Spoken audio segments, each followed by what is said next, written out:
Hi, I thought I'd do a video just to show you some of the Johanna Basford pictures that I've done, which is mainly markers. Some are all markers only, and I will mention them. I'm just going to do a quick flick through just to show you what effects you can get. I'm starting with some of the Flourish ones, which was the recent download that she did. So in this one, it's mostly markers apart from pencil used for the ribbon. This one is the Mushroom House. This is all markers. You got some sort of grass bits there and yeah, different effects. This is the Turtle. Now this one, when you zoom in closely, if you go on my Instagram account, I've got some close-up pictures, but it's just to show you can get real texture and stuff using markers.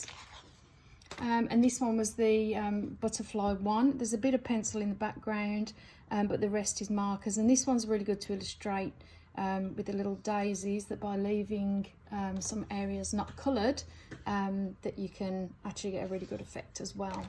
So I'm going to go backwards now, all through my Johanna Basford books. I love Johanna Basford, by the way, so I do have lots and lots of pictures, but I've just gone through each book and just pulled out the ones that are markers only, just to illustrate what you can do. So here's a couple from World of Flowers.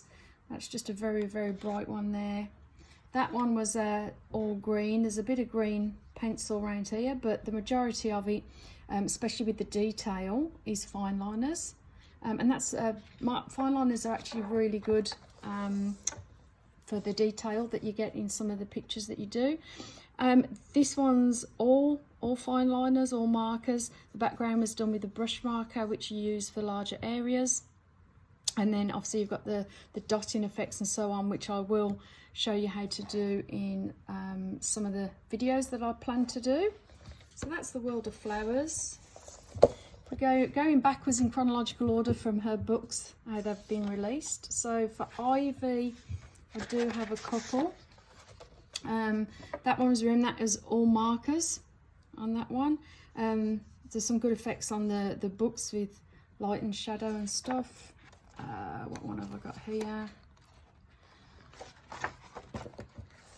There's this one here, which is all markers, and used a lot of the silver with the dots. You'll see as I'm just going through the pictures and so on, that there are different effects. Here's another one. It's a double page, which is hard to show you. Here I did kind of wavy lines along the top there. There's different effects that I will go through with all of them, especially on using silver and gold gel pens to capture the light. That's all markers. This one is all markers as well. There's some effects there with the stippling, so you can and round here, so you can get some depth and stuff.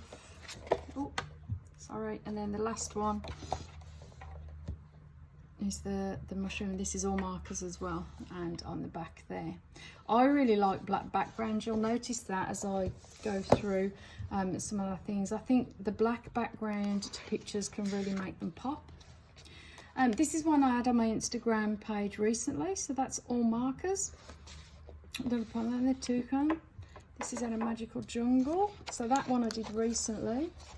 And then this is one that I did a couple of years ago now, with the elephant. And when I was going through this, I actually found one that I did a long time, a couple of years before that, with markers only. So I'm going to post that up a before and after on my, or a timeline thing on my Instagram. Secret Garden, let's have a look in that one. So that's one of the flowers. This one is really good because it illustrates, when you're using markers, how you can add different details. So on each flower, I've drawn little bits or added little bits. Like on that one, I've got a little bit of writing. I drew an eye in that one. So yeah, you can definitely do different things. This is a little owl out of this one again. This one is all markers. I'll take you through how to do some of these. This one is all markers, another very detailed picture, which markers are really good for, the fine liners, because of the very, very fine nibs that they have. I enjoyed doing that. I think, is that it? on there's one more there. That's just one of those little, I don't know what they call, what do they call those? One of those anyway. And with this one, it looks like I've tried to use a white gel pen to make some effects of bubbles going over the top. That's quite a long time ago I did that one. As you can see, I'm new to this YouTube stuff, so I do apologise. It's not as smooth and clean as other people, but what you will get is real. So here is fine liner only from Lost Ocean. So we're really going back probably 2 years ago now, maybe a bit longer. So you'll notice on those there's no silver gel pen. So at that point when I was doing them, I hadn't discovered that one. I've never watched any tutorials myself. I'm self-taught, so it is a journey of discovery with these things.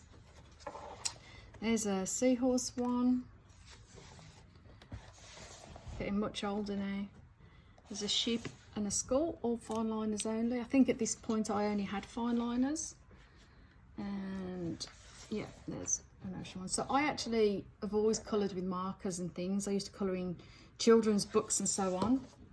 And then I discovered by accident Joanna Basford, one of her books, fell in love with it, and then went on to a Facebook group for Joanna Basford, and then discovered there were things called fine liners, which I'd never found out. So I got some of them, started colouring with those, and then, probably about a year into it, I then got my first lot of pencils. So I'm probably a bit unusual in that markers was my go-to rather than pencils. That's a very early one. But when I actually got my first lot of pencils, yeah, fell in love with them. And now I use pretty much both, but I want to start doing some videos just on markers only. This is a good example of markers only and really limiting your pens. So this is just 2 red pens and a black pen. I think it's quite a good effect. Oh, that's just some snakes that I did again with a black background. Markers only. And just to finish off this one, all the fish are markers only with all the colours, but this was the first time I ever tried to use Derwent water, the water pencils, watercolour pencils, and that was for the background, which I actually found really difficult. Yeah, it's not my thing, I don't think, but yeah, good effect. Anyway, that was just a few of the Joanna Basford pictures that I had that had a lot of marker in, or mainly marker. Hopefully you've liked some of what you've seen, and so you'll check out some of the tutorials that I plan to do to show you how I get all these effects. Thanks a lot. Bye.